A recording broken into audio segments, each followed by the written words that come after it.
Hi, welcome back to my YouTube channel. आज हम बात करेंगे ईवीएस के कुछ क्वेश्चनों की। जो न्यू क्वेश्चन आ रहे हैं उनका सोर्स क्या है। तो ये एनसीईआरटी द्वारा जारी दूसरे बुक से आ रही है, जिसका डाटा यहाँ पर शेयर किया जा रहा है और बहुत सारे क्वेश्चन आने की उम्मीद है। तो चलिए शुरू करते हैं। ये जो इन्फॉर्मेशन है वो असम राज्य के बारे में है।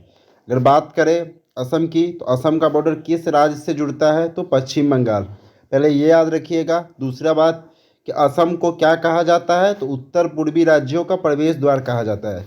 यानी अगर हम उत्तर पूर्वी राज्यों में प्रवेश करना है तो हमें उसका प्रवेश द्वार यानी एंट्री कहाँ से मिलेगी, तो असम से मिलेगी। अगर असम के पुराने नाम की बात की जाए तो उनका पुराना नाम क्या था, प्राग्ञ ज्योतिषपुर। यानी महाकाव्य काल में इसे क्या कहा जाता था, तो प्राग्ञ ज्योतिषपुर कहा जाता था।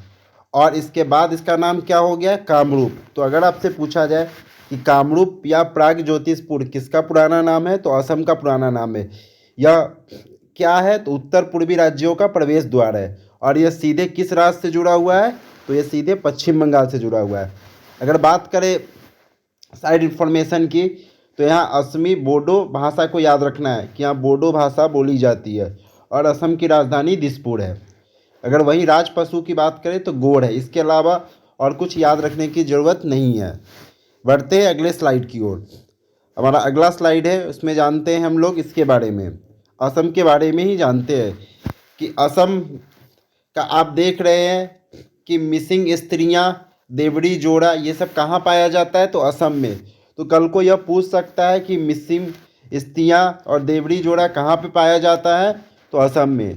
अगर बात करें साहित्यकार की, वीरेंद्र कुमार भट्टाचार्य, मामोनी रायसोम, ये सब कहाँ से जुड़ी हुई हैं, तो सभी असम से जुड़ी हुई हैं। ये सब डाटा याद रखेंगे।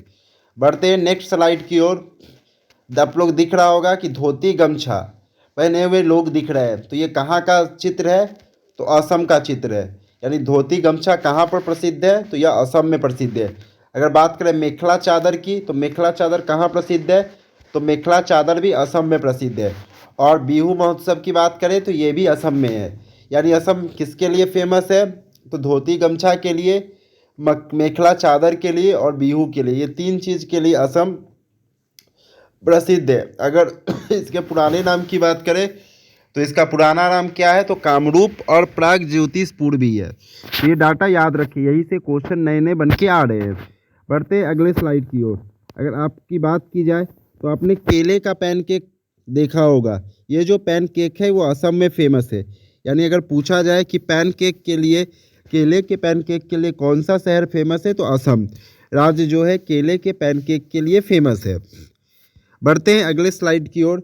अगर बात की जाए बिहू बहुत तरह का होता है जो असम में फेमस है। काली बिहू, पोंगली बिहू, ये सब कहाँ का पर्व है, तो याद रखेंगे ये सभी असम का पर्व है। यानी बिहू कहाँ से जुड़ा हुआ है, तो असम से। बोडो कहाँ की भाषा है, तो असम की। इसके अलावा बोरा चावल जो मिलता है, बोरा चिपचिपा चावल, ये जो चावल मिलता है ये भी कहाँ पर मिलता है, तो असम में। इसको ध्यान रखेंगे। बढ़ते हैं नेक्स्ट वीडियो की ओर। इसको मोस्ट इम्पॉर्टेंट आपको याद रखना है, बागरुम्बा बोडो। यानी जो नृत्य है बागरुम्बा, ये कहाँ का नृत्य है, तो ये भी नृत्य असम का है। यानी बागरुम्बा बोडो जो नृत्य है वो कहाँ का नृत्य है, तो ये भी नृत्य असम का है। बढ़ते हैं अगले क्वेश्चन पे आते हैं, और इस क्वेश्चन को आप जरूर याद रखें, सारे इंपॉर्टेंट क्वेश्चन है। त्रिवेणी संगम, त्रिवेणी का मतलब होता है गंगा यमुना सरस्वती। तो इस संगम पे कौन सा मेला लगता है, तो त्रिवेणी संगम की बात करें तो इस पर महाकुंभ मेला लगता है, जो दो जगहों पे लगता है, एक प्रयागराज में और दूसरा कन्याकुमारी में। यानी आपसे पूछा जाए कि त्रिवेणी संगम पर कौन सा मेला लगता है, तो महाकुंभ मेला। और आपको दोस्तों पता होगा कि महाकुंभ मेला कब, कितने सालों पर लगता है, तो वह मेला हर साल लगता है। ठीक है, इसको ध्यान में रखेंगे। ये महाकुंभ मेला प्रयागराज और कन्याकुमारी में लगता है, बस इसको ध्यान रखें। नेक्स्ट क्वेश्चन हमारा है, कच्छ का रण कहाँ है। यानी फेमस कच्छ का रण कहाँ है, तो यह गुजरात में है। इस बात को याद रखेंगे कि कच्छ का रण कहाँ है, तो गुजरात में है। और ये किसके लिए फेमस है, तो एक सींग वाले गैंडे के लिए। यानी अगर आपसे पूछा जाए कि कच्छ का रण क्यों फेमस है, तो एक सींग वाले गैंडे के लिए यह फेमस है। और गुजरात में क्या क्या फेमस है, तो गिर अभ्यारण्य जो शेरों के लिए प्रसिद्ध है, यह गुजरात में ही है। बढ़ते हैं नेक्स्ट क्वेश्चन की ओर। थार मरुस्थल कहाँ है? तो थार मरुस्थल की बात करें तो यह मरुस्थल राजस्थान में है, जो भारत का सबसे बड़ा मरुस्थल है। अगर थार मरुस्थल की बात की जाए तो थार मरुस्थल भारत का सबसे बड़ा मरुस्थल। इसके अलावा राजस्थान की अगर नृत्य की बात करें तो राजस्थान में 2 नृत्य पूछ सकता है और पूछा हुआ भी है 10 जनवरी को, घूमर और कालबेलिया।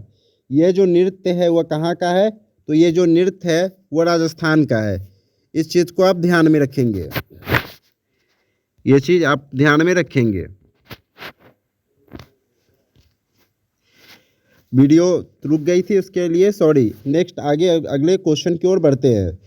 हमारा अगला क्वेश्चन है गंगा आरती जो विश्व प्रसिद्ध है कहाँ होती है? तो ये काशी में होती है। और काशी कहाँ है? यूपी यानी उत्तर प्रदेश में है। अगर बात करें गंगा आरती की कि गंगा आरती कहाँ होती है, तो काशी में होती है। नेक्स्ट क्वेश्चन, सांची का स्तूप कहाँ है? यानी फेमस सांची स्तूप कहाँ है? तो ये एमपी में है। इसे किसने बनवाया था? तो इसे मौर्य वंश के राजा अशोक ने बनवाया था। यानी अगर आपसे पूछा जाए कि सांची का स्तूप कहाँ है, तो मध्य प्रदेश में है। किस वंश से जुड़ा हुआ है? तो मौर्य वंश से। और इसे किसने बनवाया था? तो अशोक ने बनवाया था। और अगर बात करें इस स्तूप की, तो यह स्तूप किस धर्म से जुड़ा हुआ है? तो यह स्तूप बौद्ध धर्म से जुड़ा हुआ है। बढ़ते हैं नेक्स्ट क्वेश्चन की ओर। रामकृष्ण मठ कहाँ है? तो रामकृष्ण मठ वेल्लूर में है। और रामकृष्ण मठ की बात करें तो इसकी स्थापना किसने की थी? तो ये रामकृष्ण परमहंस से जुड़ा हुआ है। बढ़ते हैं नेक्स्ट क्वेश्चन की ओर। अजमेर दरगाह कहाँ है? तो अजमेर दरगाह उत्तर प्रदेश में है। या आपसे ये पूछ सकता है कि कौन सा दरगाह सबसे प्रसिद्ध है? तो अजमेर दरगाह सबसे प्रसिद्ध है। बढ़ते हैं अगले क्वेश्चन की ओर। तारपत्र पर क्या लिखी जाती है? तो पांडुलिपियाँ। यानी जो भोजपत्र पर तारपत्र पर लिखी जाती है वो पांडुलिपियाँ होती है, जो पहले के ज़माने में हाथ से लिखी जाती थी और राजा महाराजा इसे रखते थे। नेक्स्ट क्वेश्चन है चिदम्बरम मंदिर कहाँ है? तो अगर चिदम्बरम मंदिर की बात करें तो तमिलनाडु में है और यहीं पर तमिल अभिलेख भी लिखे गए हैं। तो अगर बात की जाए चिदम्बरम मंदिर की कि यह मंदिर कहाँ है, तो यह मंदिर तमिलनाडु में है। नेक्स्ट क्वेश्चन की बात करें नेफा किसका पुराना नाम है? तो नेफा अरुणाचल प्रदेश का पुराना नाम है। इस बात को आप ध्यान में रखिए कि नेफा किसका पुराना नाम है? तो नेफा अरुणाचल प्रदेश का पुराना नाम है। और अरुणाचल प्रदेश की राजधानी की बात करें तो इसकी राजधानी कहाँ है? ईटानगर है। बढ़ते हैं नेक्स्ट क्वेश्चन की ओर। अरुणाचल प्रदेश का राष्ट्रीय पक्षी कौन है? तो अरुणाचल प्रदेश के राष्ट्रीय पक्षी की बात करें तो ये हॉर्नबिल है। आप इसको याद रखेंगे। अगला जो भी क्वेश्चन है सभी अरुणाचल प्रदेश से जुड़े हुए हैं। नेक्स्ट क्वेश्चन है न्योकुम त्यौहार। ये मोस्ट इंपॉर्टेंट है, इसको याद कर ले, स्टार लगा ले। न्योकुम त्यौहार कहाँ मनाया जाता है? तो यह त्यौहार अरुणाचल प्रदेश में मनाया जाता है। नेक्स्ट क्वेश्चन है आपतानी जनजाति, जो शायद आज या कल के सीटेट में पूछा गया था। आपतानी जनजाति कहाँ की है? तो यह जनजाति अरुणाचल प्रदेश की है। नेक्स्ट क्वेश्चन है सागा दावा किस धर्म का त्यौहार है? तो सागा दावा बौद्ध धर्म का त्यौहार है। और जो कहाँ पर है मनाया जाता है? तो अरुणाचल प्रदेश में मनाया जाता है। सागा दावा कहाँ का त्यौहार है? तो अरुणाचल प्रदेश का। और किस धर्म से जुड़ा है? तो बौद्ध धर्म से। नेक्स्ट क्वेश्चन उजुक तापुआ और डफ कहाँ है? तो ये अरुणाचल प्रदेश का है। और ये क्या होता है? तो ये वाद्य यंत्र है, यानी इसे बजाया जाता है। तो ध्यान में रखें कि उजुक तपुआ और डफ कहाँ है? तो अरुणाचल प्रदेश में है। नेक्स्ट क्वेश्चन बांस शिल्प और तमंग मठ कहाँ प्रसिद्ध है? तो यह भी अरुणाचल प्रदेश में मौजूद है। यानी बांसों पर कारीगरी कहाँ की जाती है? तो अरुणाचल प्रदेश में। और प्रसिद्ध तमंग मठ कहाँ है? तो यह भी अरुणाचल प्रदेश में है।